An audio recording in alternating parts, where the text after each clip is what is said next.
우리가 살고 있는 현재도 우리가 현재에서 우리가 충실하게 살지만 또 우리는 앞으로 올 미래에 대해서 모든 사람이 궁금해하죠. 만약 우리가 미래에 벌어질 일을 내가 알 수 있다면 다들 너무 좋겠다고. 만약에 미래를 알 수 있다 그러면 복권 번호를 미리 안다 그러면 얼마나 좋겠어요. 시험 문제를 미리 안다 그러면 너무 좋겠죠. 어떤 일이 일어날지를 미리 알고 있다면 우리에게 좋은 일들이 너무나 많을 것이라고 생각합니다. 그런데 내가 만약에 언제 죽을지를 내가 알게 된다면 지금까지 우리가 좋아했던 그런 것하고는 전혀 다른 차원의 이야기가 될 것입니다. 나의 죽음의 시기와 때를 내가 정확하게 알고 있다 그러면 우리는 그때부터 뭔가 이 죽음에 대한 두려움이 우리를 휩싸게 될 것이고, 내가 언제 죽을지 내가 모르고 있을 때는 우리가 그냥 죽음에 대한 두려움이 없으니까 그냥 편안하게 살고 있는데, 내가 죽을 거를 정해져 놓고 그것을 내가 알고 있다 그런다면 그때부터는 우리의 마음이 지금 이렇게 편안한 마음으로 있지는 못할 것 같습니다. 아주 극소수의 사람들은 담담하게 그 죽음을 준비할 수가 있겠지만, 대다수의 사람들은 그 죽음 앞에서 내가 죽을 것을 안다 그러면 되게 두려움 속에서 살게 되죠. 왜냐하면 우리에게는 단 하나의 생명밖에 없기 때문이죠. 이 세상에서 살아가는 사람들이 죽음을 두려워하지 않는 사람은 없을 것입니다. 그런데 예수님은 지금 죽음 앞에서, 죽음을 앞둔 상태에서 누구보다 정확하게 본인의 죽음을 정확하게 알고 계셨습니다. 그리고 그 죽음도 그냥 죽음이 아니라 그 당시에 로마 시대에 가장 끔찍한 사형 방법인 십자가에서 처참하게 찢겨져서 죽어야 된다는 그런 사실을 분명하게 예수님은 알고 계셨습니다. 그래서 겟세마네 동산에서 목숨을 건 기도를 하셨습니다. 그렇게 죽음이 코앞에 있는 그 시점에서 우리 같으면 이 죽음을 어떻게 피해야 될 것인가, 어떻게 또 미룰 수 있을 것인가, 이렇게 뭔가 죽음을 피할 방법을 찾을 수 있을 것 같은데, 예수님께서는 오히려 그 순간에 무엇을 하셨느냐? 제자들을 위로하시고 격려해 주셨습니다. 그러면서 세상에서는 너희가 환난을 당하나 담대하라, 내가 세상을 이기었노라, 이렇게 말씀해 주셨습니다. 이렇게 말씀하신 때가 언제냐? 죽음이 불과 몇 시간 남지 않았을 때였습니다. 이 말씀이, 우리가 읽은 이 말씀이 목요일 저녁에 예수님께서 말씀하신 것인데, 그 다음날 금요일 오후에 돌아가셨기 때문에 지금 체포도 얼마 남지 않았고 죽음도 얼마 남지 않았던 그 순간에 예수님은 본인이 죽을 것을 정확하게 아셨는데, 그 상태에서 환난을 당하나 담대하라, 내가 세상을 이기었노라, 이렇게 제자들에게 말씀해 주셨습니다. 오늘 읽은 이 요한복음 17장은 예수님의 기도로 모두가 이루어져 있습니다. 이 땅에 오셔서 인간으로 사셨던 예수님도 우리와 같은 이 육신을 갖고 계셨지만, 또 예수님께서 어떻게 죽음을 두려워하지 않고 그 길을 걸어갔을 수 있었을까요? 죽음을 앞에 두고 예수님께서는 기도를 하셨습니다. 기도를 함으로써 그 두려움을 극복해내고 또 그 길을 당당하게 걸어가실 수가 있었습니다. 이 17장 말씀은 십자가의 죽음을 바로 앞에 두고 드린 기도라고 해서 이 기도를 소위 대제사장의 기도라고 불려지기도 합니다. 이 대제사장 기도는 첫 번째는 예수님 자신을 위한 기도가 첫 번째 부분이고, 두 번째는 제자들을 위한 기도, 세 번째는 모든 믿는 자들을 위한 기도, 이렇게 세 부분으로 이루어져 있습니다. 오늘은 그 중에 둘째 부분인 제자들을 위한 기도에 대해서 같이 알아보기를 원합니다. 우리 9절과 10절 말씀 같이 읽겠습니다. 내가 그들을 위하여 비옵나니 내가 비옵는 것은 세상을 위함이 아니요 내게 주신 자들을 위함이니이다. 그들은 아버지의 것이로소이다. 내 것은 다 아버지의 것이요 아버지의 것은 내 것이온데 내가 그들로 말미암아 영광을 받았나이다. 아멘. 예수님은 하나님 아버지가 자신을 믿고 맡겨주신 하나님의 사람들, 즉 내게 주신 자들을 위하여 말씀해 주고 있는 것입니다. 주님의 제자들, 내게 주신 자들이 바로 주님의 제자들이죠. 제자들을 위해서 이 기도를 드리고 있다는 것입니다. 지금 제자들 향해서 내게 주신 자들이라고 표현하고 있죠. 그들이 바로 아버지의 것인데 이들이 바로 제자들이라는 것입니다. 분명히 제자들의 너희들의 정체성이 이거다. 너희들이 아버지의 것이다. 내게 주신 자들이 바로 제자들이다. 그들은 나의 것입니다. 하나님께서 내게 주신 자들이 바로 제자들입니다. 그들은 또한 아버지의 것이기도 합니다. 우리 모두는 하나님 아버지의 소유입니다. 이것이 바로 예수님이 말씀하신 제자들의 정체성입니다. 예수님이 제자들에게 하나님의 이름을 나타내 주셨고 그분의 말씀을 전해 주셨던 이유가 바로 이것입니다. 우리는 바로 어떤 사람일까요? 하나님의 것이고 예수 그리스도의 것이 바로 우리들입니다. 하나님의 이름을 아는 자들이고 하나님께서 우리를 위해서 이 땅에 예수 그리스도를 보내주셨다는 사실을 믿는 자들이 바로 우리들입니다. 예수님을 알고 믿는 자들이 바로 주님의 제자들입니다. 예수님은 남겨진 제자들이 예수님께 영광을 돌리게 될 것이라고 말씀해 주셨습니다. 내가 그들로 말미암아 영광을 받았나이다. 아직 다 완성된 것은 아닙니다. 다 완료된 것은 아니지만 제자들이 주님께 영광을 돌릴 것을 확실하게 확신하고 계셨기 때문에 이렇게 완료형으로 말씀해 주고 있습니다. 오늘 우리가 중보기도학교 수료식을 하였습니다. 이 제자대학 훈련 과정 중에 이 중보기도학교가 있습니다. 이 제자대학 훈련을 받으면서 중보자로서의 사명을 알고 훈련을 받는 과정입니다. 예수님께서 먼저 우리를 위해서 이 중보자의 삶을 사셨죠. 중보자로서 본이 되셨습니다. 또한 우리를 제자로 부르시고 중보자의 사명을 맡겨주신 주님께서 우리에게 당부하시고 우리를 위해서 기도하신 것이 무엇인지를 우리는 분명히 알아야 될 것입니다. 우리 모두를 제자로 불러주셨고 중보자로 부르신 주님의 뜻을 우리가 분명히 알고 그 사명을 감당하는 우리 모든 베델 가족들이 되시기를 예수님의 이름으로 축복합니다. 아멘. 예수님께서는 제자들을 위해서 세 가지 제목으로 기도를 하셨습니다. 첫 번째 기도가 무엇일까요? 다 같이 읽겠습니다. 첫째, 하나가 되게 하소서. 먼저 예수님은 제자들이 하나가 되기를 위해서 기도해 주셨습니다. 11절에서 13절 말씀을 같이 읽겠습니다. 나는 세상에 더 있지 아니하오나 그들은 세상에 있사옵고 나는 아버지께로 가옵나니 거룩하신 아버지여 내게 주신 아버지의 이름으로 그들을 보존하사 우리와 같이 그들도 하나가 되게 하옵소서.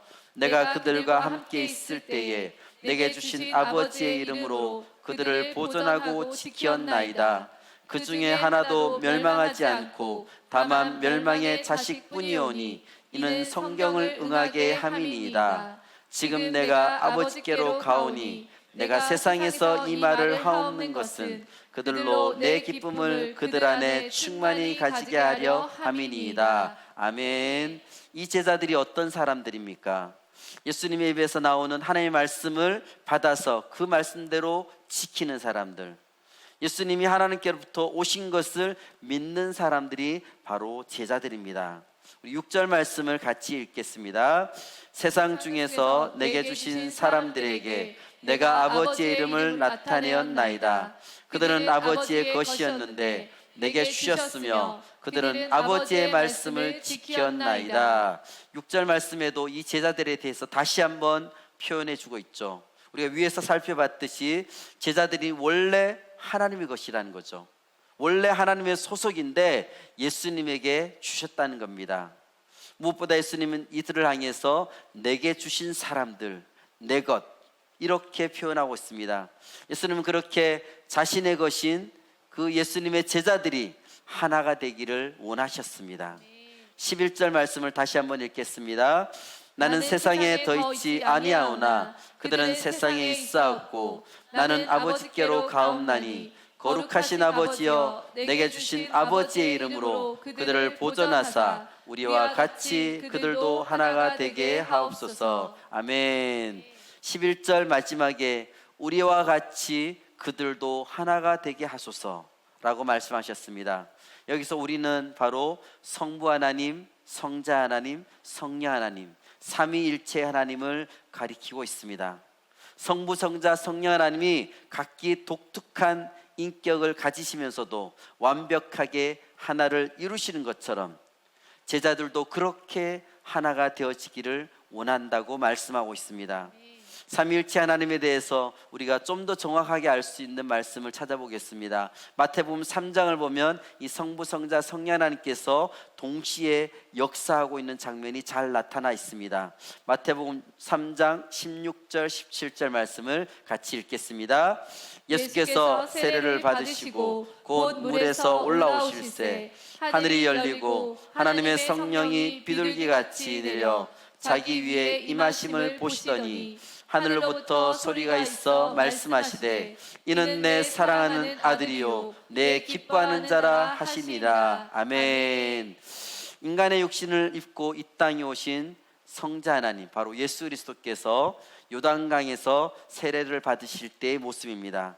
그때 성령님께서 비둘기같이 내려서 예수님 위에 임하심을 볼 수가 있습니다. 또 성부 하나님, 성부 아버지 되신 하나님께서 하늘부터 예수님을 향해서 이는 내 사랑하는 아들이요 내 기뻐하는 자라 라고 말씀하고 있습니다. 이 말씀 속에 예수님과 또 성령 하나님과 성부 하나님, 이 세 분이 동시에 다 나오고 있습니다. 이것을 통해서 삼위일체 하나님 우리가 분명하게 알 수가 있습니다. 이처럼 삼위일체 하나님이 각각 다른 모습으로 나타나셔서 다른 모습으로 역사하고 계심을 우리가 분명히 알 수가 있죠. 그런데도 예수님은 우리는 하나라고 말씀하고 있습니다. 성부, 성자, 성령 하나님은 각각 독특하게 본인의 맡은 역할들을 하시면서도 그분은 한 분이신 하나님이십니다. 이것은 우리의 어떤 머리로, 우리의 지식으로 이 삼위일체 하나님을 다 이해할 수는 없습니다. 세 분의 하나님이 각각 독특한 인격이신데 완벽한 하나의 공동체를 이루고 계신다는 것입니다. 그래서 우리도 이것처럼 성부, 성자 하나님이 삼위일체로 계시는 것처럼 우리도 이렇게 공동체가 하나가 되어야 된다는 것입니다. 하나님이 세우신 가정, 또 예수님으로 시작된 교회, 하나님 만드신 이 가정과 교회 두 공동체 모두 다 공동체라는 특성이 있습니다. 하나님 직접 만드신 이 가정과 교회 모두 다 공동체로 이루어져 있습니다. 예수님이 보실 때 이 제자들이 하나가 되는 것이 너무나 중요했습니다.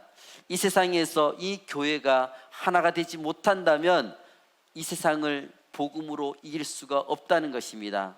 하나님의 영광을 드러낼 수도 없다는 것입니다.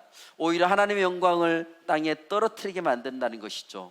교회가 하나 되지 못하고 분열된다면, 분열되고 싸운다면 하나님의 영광이 땅에 떨어지는 일들이 이 땅에서도 지금 많은 곳에서 일어나고 있습니다.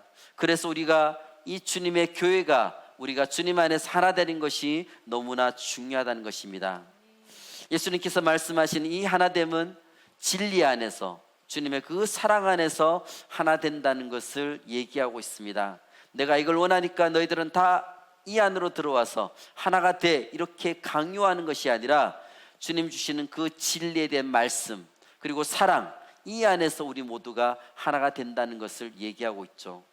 진리로 하나가 된다는 것은 다른 것이 아니라 하나님의 아들을 믿는 것, 하나님의 아들을 아는 것, 곧 지식과 믿음에 있어서 하나가 되는 것을 얘기하고 있습니다. 그래서 우리가 우리 교회 안에 있으면서도 우리는 예수 그리스도를 똑같이 믿어야 됩니다. 도대체 예수님을 똑같이 믿어야 된다는 게 무슨 말일까? 예수님이 여러분도 아닌데, 각자가 우리가 이곳에 있지만 우리가 믿는 하나님이, 예수님이 하나님이, 성령님이 다 다룰 수 있다는 것이죠. 그래서 우리는 제대로 된 하나님을 알기 위해서 우리는 제자 훈련을 받는 것이 우리에게 꼭 필요하다는 것입니다. 그렇지 않다면 우리는 자기 마음대로 하나님을 만들어버리고 완전히 엉뚱한 하나님을 우리가 믿을 수 있다는 것이죠. 내 마음대로 만들어낸 하나님, 내 마음대로 생각해서 만들어낸 하나님, 그 하나님을 우리가 믿을 수 있다는 것입니다.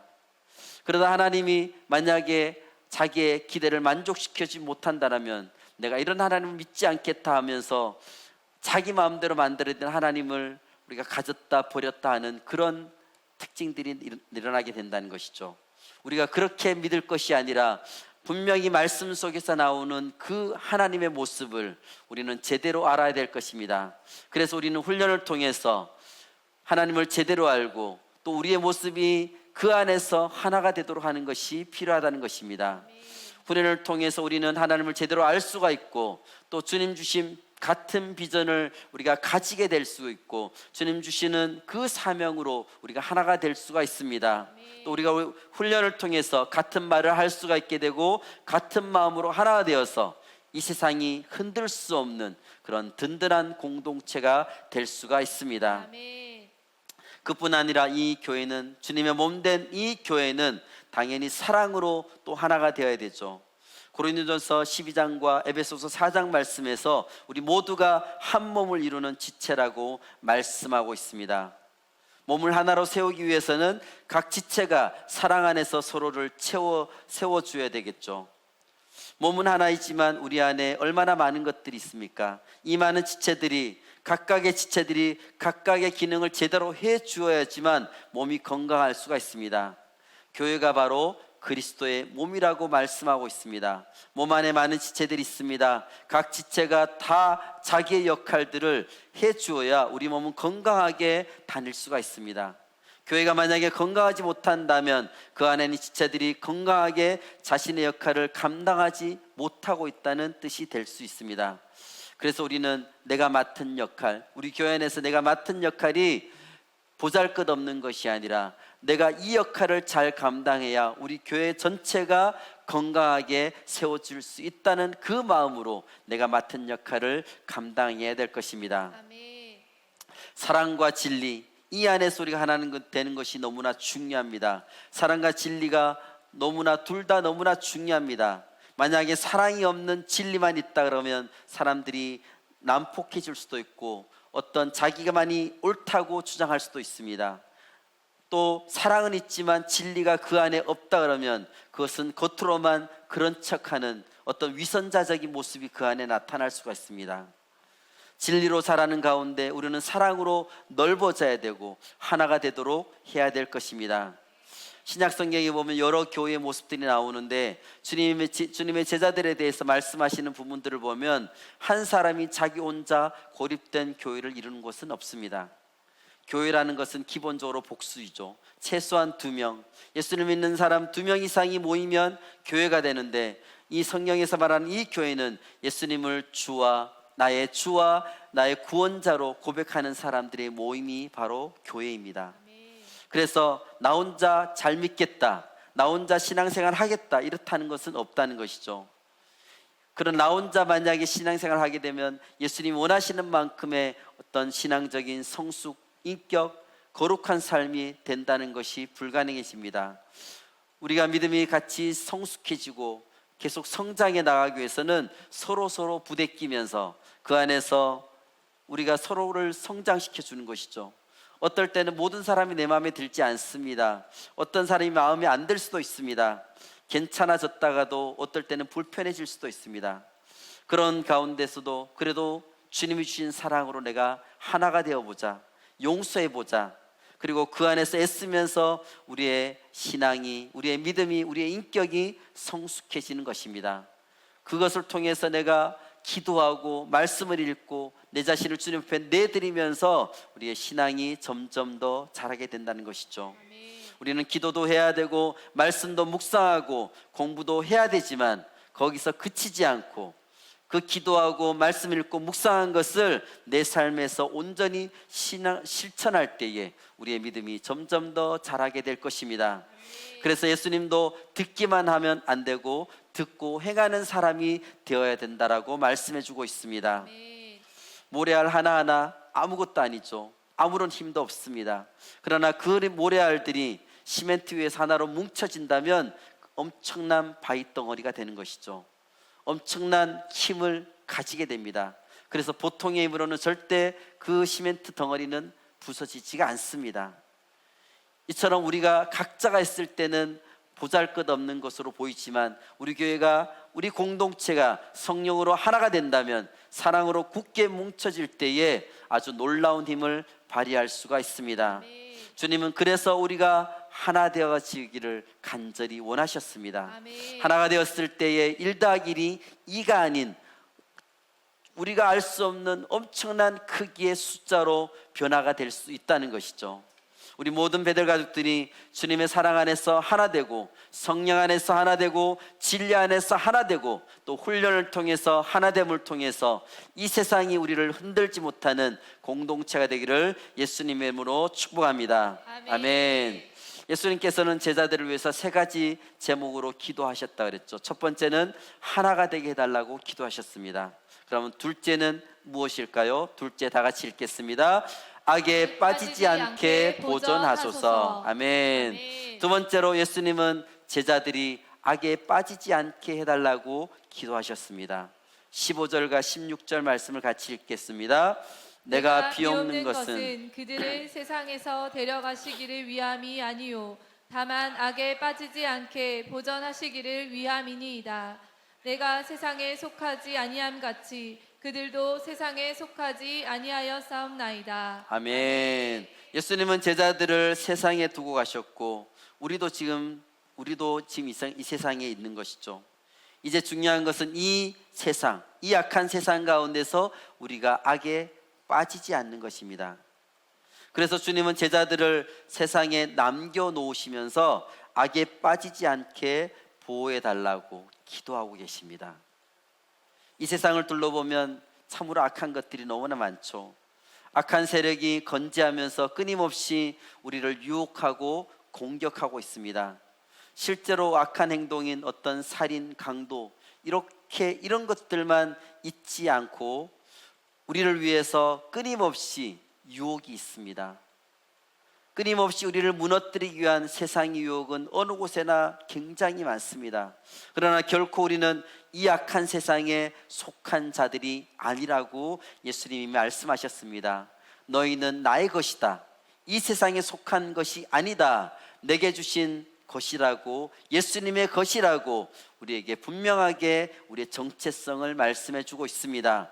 우리는 이 세상에 속한 자들이 아닙니다. 예수님의 것입니다. 14절 말씀을 같이 읽겠습니다. 내가 아버지의 말씀을 그들에게 주었사오매 세상이 그들을 미워하였사오니 이는 내가 세상에 속하지 아니함 같이 그들도 세상에 속하지 아니함으로 인함이니이다. 아멘. 우리는 세상에 있지만 세상에 속한 사람은 아닙니다. 좀 비유를 들어보겠습니다. 이게 무슨 말이냐? 배와도 같다고 할 수 있죠. 배는 물에 있지만 물에 속하지 않았죠. 배가 만약에 물에 속해버린다면 배가 침몰한다는 것이죠. 배는 언제나 물 위에 떠 있습니다. 분명히 물 가운데 있지만 물에 속하지는 않았기 때문에 그게 가능합니다.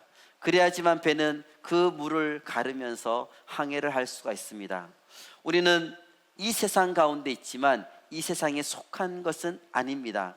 이 세상에 가운데 있지만 배처럼 그 속에 포함된 것이 아니라 그 세상을 거스르면서 나아가는 것이 바로 우리의 정체성입니다. 우리도 이 세상에 살고 있지만 세상에 속해버리면 침몰한 배와 같이 아무것도 할 수 없는 존재가 될 수밖에 없습니다. 그런데 세상에서 하나님께 속한 사람으로 살아갈 때에 힘차게 항해 나가는 배처럼 우리도 힘차게 이 세상을 거슬러 나아갈 수가 있습니다. 그래서 사탄은 세상을 통해 우리를 끊임없이 무너뜨리려고 공격하죠. 사단이 진짜 우리를 살인, 강도 이런 걸로 공격하는 경우는 별로 없습니다. 대부분 아주 사소한, 아주 달콤한 유혹으로 우리에게 다가오죠. 이렇게 하면 나한테 더 좋을 것 같이 보이는 것들로 우리에게 옵니다. 내가 재밌어 하는 것을 통해서 나를 유혹하죠. 재미는 있는데 기쁨을 줄 수 없는 것들, 재미는 있는데 몸이 상하는 것들 우리 주위에 너무나 많죠. 그래서 우리가 건강한 신앙생활을 못하도록 온갖 함정을 파놓아 있는 거기에 빠지기를 사단은 계속해서 기다리고 있습니다. 뭔가 깨끗하지 못한 것들의 유혹을 받을 때 저거 재밌겠다, 좀 해볼까, 이렇게 그 말하는 그 순간 그 옆에 함정을 파놓고 내가 빠지기를 지금 계속해서 기다리고 있다는 것이죠. 그렇게 우리를 빠뜨리려고 하는 사단의 모습을 우리가 생각한다면 절대 그 유혹에 우리는 넘어가서는 안 될 것입니다. 단순히 죄를 짓도록 유혹받는 것만 악이 아닙니다. 하나님의 자녀가 세상에서 살면서 당할 수 있는 환난도 역시 악입니다. 그래서 환난 가운데 우리는 하나님의 보호를 구해야 될 것입니다. 왜냐하면 우리의 힘으로는 그런 악을 이길 수가 없기 때문입니다. 그래서 예수님은 지금도 우리를 위해서 기도하고 계십니다. 지금도 하나님 우편에 앉으셔서 우리를 위해서 중보하고 계십니다. 저들을 악에서 구하여 주시옵소서. 우리를 위해서 지금도 간절하게 예수님께서는 기도하고 계십니다. 나는 지금 별로 내가 기도도 안 하고 내가 제대로 훈련도 안 받고 지금 그렇게 있는데 아직까지 나에게 별로 일이 없네, 평안하게 잘 지내고 있다, 이렇다는 것은 예수님이 지금 나를 위해서 간절하게 기도하고 있기 때문에 우리가 지금 이렇게 평안하게 살고 있다는 것입니다. 예수님 혼자 이 기도를 하신 것이 아니라 우리에게도 이 기도를 우리도 하라고 또한 말씀하고 계십니다. 마태복음 6장 13절 말씀 같이 읽겠습니다. 우리를 시험에 들게 하지 마시옵고 다만 악에서 구하시옵소서. 아멘. 주기도문의 마지막 부분에 나와 있는 부분입니다. 이 시험은 결국 하나님으로부터 우리를 멀어지게 하는 것이 바로 시험이죠. 우리가 교회 안에서 이렇게 지내다 보면, 교회 안에 많은 시간을 보내다 보면 사람들을 보면서 서로 실망할 때가 많습니다. 또 우리가 살다 보면 시험에 들 만한 것들이 많죠. 그래서 잘 보이던 사람이 가끔 안 보일 때는 왜 이렇게 요즘 안 보이냐 그러면 하는 얘기가 시험에 들었다, 시험에 들었다는 얘기를 이렇게 가끔 들을 때가 있습니다. 우리는 시험에 들면 안 됩니다. 시험에 안 들어야 된다는 것이죠. 시험에 들게 하지 마시옵고, 시험에 들면 결국 우리는 하나님으로부터 우리가 멀어지게 됩니다. 그래서 시험에 들게 되면 결국 손해보는 것은 나 자신입니다. 시험에 든 그 사람이 계속 손해를 본다는 것이죠. 예수님은 우리가 얼마나 연약한 존재라는 것을 분명히 알고 계십니다. 그래서 우리는 믿음으로부터 멀어지게 되면, 시험에 들게 되면 우리는 믿음으로부터 멀어질수록 시험에 들 수밖에 없다는 것이죠. 그래서 우리는 주님께서 그 연약한 우리를 위해서 교회 공동체를 우리에게 주신 이유입니다. 교회는 예수 그리스도의 몸이라고 하셨죠. 이 교회의 머리가 바로 예수 그리스도이십니다. 그래서 우리가 같이 모여서 예수 그리스도를 머리로 해서 같이 몸된 우리가 같이 모여서 같이 예배하고 교제하고, 그렇게 우리를 똘똘 뭉치지 않으면 우리는 시험에 빠질 수밖에 없는 존재라는 것이죠. 조금의 어려움이 와도 우리는 그냥 무너져 버릴 수가 있습니다. 하나님의 보호하심이 없이는 우리가 악한 세상의 엄청난 공격 가운데서 이기고 살아남을 수가 없다는 것이죠. 그래서 하나님의 보호하심이 있는 곳, 항상 간구하면서 교회 공동체 안에 우리는 꼭 붙어 있어야 될 것입니다. 이 세상 속에 있지만 세상에 우리가 휩쓸리지 않기 위해서는 교회 공동체 안에 꼭 붙들려 있어야 될 것입니다. 우리를 세상으로부터 보호해주고 시험에 들지 않도록 해주고 악으로부터 구원하도록 우리는 교회에 꼭 붙들려 있어야 될 것입니다. 또한 주님 주신 사명을 꼭 붙들고 있어야지만 우리는 흔들리지 않습니다. 세상의 유혹과 시험으로부터 우리를 꼭 붙들어 주는 것이 바로 주님이 주시는 비전과 사명이라고 할 수 있습니다. 주님의 몸된 교회에 붙들려 있고 주님 주신 사명을 따라 살아감으로써 악에 빠지지 않는 우리 모든 베델 가족들이 되시기를 예수님의 이름으로 축복합니다. 아멘. 예수님께서는 제자들을 위해서 3가지 제목으로 기도하신다 그랬죠. 첫 번째는 하나가 되게 해달라고 기도했습니다. 두 번째는 악에 빠지지 않게 보존해 달라고 기도하셨습니다. 그럼 마지막 3번째는 무엇일까요? 다 같이 읽겠습니다. 시작. 진리로 거룩하게 하소서. 아멘. 17절에서 19절 말씀을 같이 읽겠습니다. 그들을 진리로 거룩하게 하옵소서. 아버지의 말씀은 진리니이다. 아버지께서 나를 세상에 보내신 것 같이 나도 그들을 세상에 보내었고 또 그들을 위하여 내가 나를 거룩하게 하오니 이는 그들도 진리로 거룩함을 얻게 하려 함이니이다. 아멘. 예수님은 제자들이 거룩하기를 위해서 기도하고 계십니다. 진리인 하나님의 말씀으로 그들이 거룩을 지킬 수 있게 해달라고 기도하고 있습니다. 성경에서는 놀랍게도 우리를 거룩한 사람들이라고 말씀하고 있습니다. 주님의 제자인 우리들은 거룩한 사람들입니다. 우리는 거룩합니다. 나와 상관없이, 나의 죄와 상관없이 내 안에 계신 예수님 때문에 우리는 거룩한 존재가 되었습니다. 거룩이라는 것이 바로 구별되었다는 것이 거룩이죠. 세상과 구별되었다는 것이 바로 거룩입니다. 세상에 속하지 않았다는 것이 바로 거룩입니다. 하나님의 목적을 위해서 우리는 거룩하게 구별된 존재입니다. 그래서 우리는 거룩한 사람들입니다. 세상에서 구별되어서 성령을 받은 사람들이기 때문에 우리 모두는 거룩하다고 할 수 있습니다.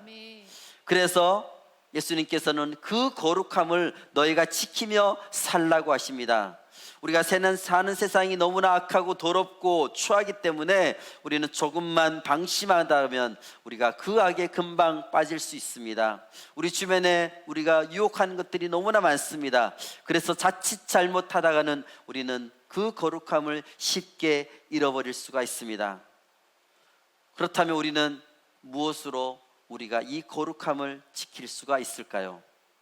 바로 진리로, 하나님의 말씀으로 거룩하라고 말씀하셨습니다. 하나님의 말씀이 우리의 거룩함을 지켜주십니다. 주님의 말씀 우리 마음에 품고 말씀을 지키고 행동할 때에 우리는 거룩한 삶을 살 수가 있습니다. 하나님이 왜 우리에게 성경 말씀을 주셨을까요?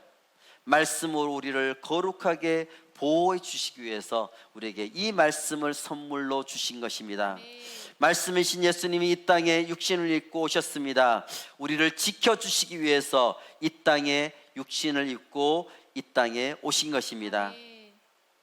우리가 온전한 이 거룩, 온전한 성결에 이르려면 우리는 날마다 말씀을 읽고 듣고 묵상하고 그 말씀 안에 사로잡혀 있어야 우리는 온전하게 성결을 유지할 수가 있습니다.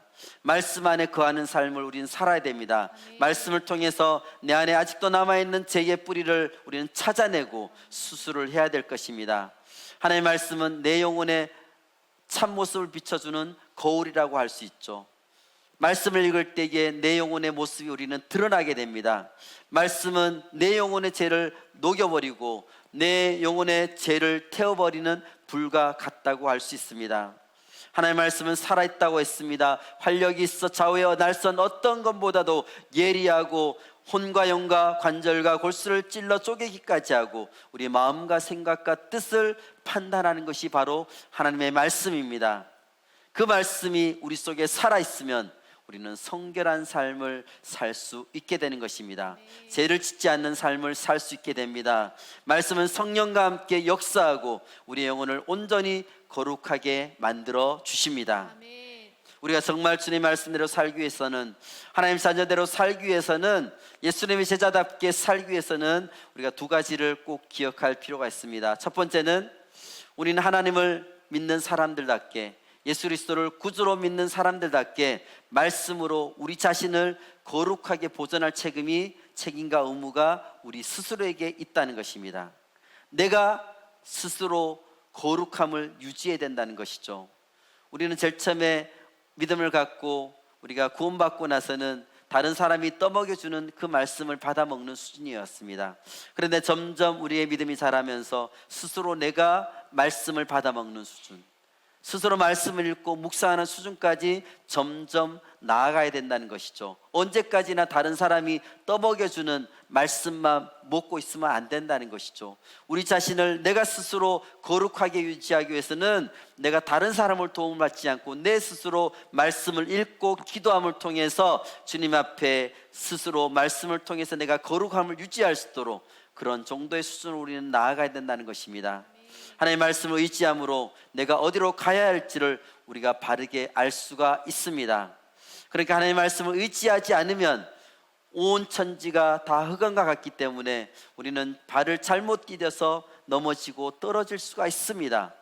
근데 이 캄캄한 어둠 속에서 우리의 말씀을 읽을 때에 말씀이 우리의 빛이라고 말씀해 주셨습니다. 말씀이 이 어둠 가운데서 우리의 빛이 되십니다. 우리가 어디로 가야 될지를 분명히 그 길을 보여주신 것이 바로 말씀입니다. 그래서 우리는 말씀을 날마다 스스로 읽고 말씀대로 행하며 그 말씀에서 떠나지 않는 우리 모두가 되어지기를 원합니다. 아멘. 두 번째는 나 자신만 거룩하게 보존하고 끝나는 것이 아닙니다. 다른 형제들, 자매들, 우리 주변에 있는 모든 가족들이 진리 안에서 거룩하게 보존될 수 있도록 그들을 돕고 그들을 서로 섬기고 해야 되는 책임과 의무가 우리 모두에게 있다는 것입니다. 우리가 진정으로 죽음 직전까지도 제자들을 악에 빠지지 않도록 보존해 달라고 예수님께서 바로 죽기 바로 전날까지도 예수님 그렇게 기도해 주셨습니다. 왜냐하면 그것이 너무나 중요하기 때문이죠. 악에 빠지지 않는 것이 너무나 중요하기 때문에 우리 제자들을 위해서 예수님은 그렇게 마지막까지 기도하셨습니다. 이 세상 사람들이, 우리 주위에 있는 사람들이 진리 안에서 거룩하게 보존될 수 있도록 그들을 돕는 것이 예수님이 그렇게 기도하신 것처럼 우리가 해야 될 마땅한 의무라는 것이죠. 내 주변에 있는 우리 셀가족들 얼마나 많습니까? 그들이 주님 안에서 거룩함을 유지할 수 있도록, 그들이 시험에 빠지지 않도록, 악에서 그들이 건짐을 받을 수 있도록 우리는 그들을 위해서 기도해야 될 것입니다. 실제로 사랑하고 섬김을 통해서 그들을 더욱더 거룩함 가운데 있도록 해야 될 것입니다. 나만 잘 된다고, 내 믿음만 좋다고 잘 되는 것이 아니라 서로를 사랑하고 더 나아가서 아직까지 주님을 모르고 있는 많은 사람들에게 주님께로 그들을 인도하는 우리 모두가 되어야 될 것입니다. 그러한 마음 우리가 나아간다면 하나님이 우리를 통해서 놀라운 일들을 이루어 주실 것입니다. 그렇게 말씀을 붙들고 하나님께 순종하며 살겠다고 나아가는 사람에게 주님께서 그들의 삶을 붙들어 주시고 놀랍게 역사해 주십니다. 그럴 때 우리는 하나가 되어서 하나님이 그토록 원하시는 그 삶을 살 수 있게 되는 것입니다. 우리 모든 베델 가족들이 주님 말씀의 진리 안에서 올바르게 세워져서 세상에서 구별된 거룩함을 유지하고 주님의 제자로서 살아가게 되기를 예수님의 이름으로 축복합니다. 아멘. 아멘. 말씀을 맺겠습니다. 예수님께서는 내일 십자가에 돌아가시는 그 죽음을 알고 그 바로 죽음 그 직전에 주님의 제자들을 위해서 기도해 주셨습니다. 죽음 앞에서 하는 기도, 그 유언과 같은 기도라고 할 수 있죠. 너무나 중요한 기도라는 것이죠. 주님께서 이 마지막 그 중요한 기도, 우리 제자들을 향해서 하는 기도가 무엇이냐? 세 가지 기도 제목으로 기도하고 있다고 말씀하셨습니다. 예수님께서 우리를 위해서 세 가지 제목으로 기도하십니다. 첫 번째는 하나가 되게 해달라는 것이죠. 절대로 흩어지지 말고 주님 안에서, 교회 공동체 안에서, 셀 가족들이 또 공동체 안에서, 교회 안에서 하나가 되어야지만 이 세상 가운데서 너희가 제대로 빛으로서 소금으로서 역할을 감당할 수 있다는 것입니다. 힘써 하나됨을 지키라고 말씀하고 있습니다. 성령 안에서 하나됨을 지키라고, 주님의 진리와 사랑 안에서 하나가 되게 해달라고 계속해서 우리를 위해서 간구하고 계십니다. 우리는 그래서 하나가 되는 것을 깨는 어떤 생각과 말도 우리는 하지 않고 절대로 주님의 그 말씀 안에서 우리가 하나 되님을 힘써 지켜야 될 것입니다. 두 번째는 악에 빠지지 않게 보존해 달라고 하였습니다. 악에 빠지지 않도록 우리는 이 세상 가운데 살고 있지만 이 세상에 속한 사람이 아닙니다. 이 세상에 속한 사람이 아닌 우리는 이 세상을 말씀 가운데서 정확하게 분별하고 말씀 가운데 말씀의 능력으로 시험에 빠지지 않고 악에 빠지지 않고 주님의 그 길을 걸어갈 수 있도록 해야 될 것입니다. 세 번째는 진리로 우리를 거룩하게 해달라고, 우리가 말씀 안에 주님의 거룩하게 구별된 자로서 우리는 부름받았기 때문에 이 거룩함을 유지하기 위해서 계속 말씀 가운데 우리는 든든히 세워져야 될 것입니다. 아멘. 주님께서는 우리를 원팀으로 부르셨습니다.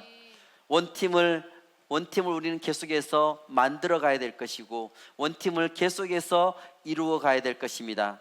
그렇지만 이 원팀이 되는 것은 절대 쉬운 것은 아닙니다. 하나의 팀을 이루는 것은 어렵습니다. 내 마음에 안 드는 사람들, 또 다른 사람들의 모습을 보면서 그들의 행동하는 것들, 그들을 보는 시각, 이런 것들을 무시하고 하나의 팀을 우리는 이루어야 된다는 것이죠.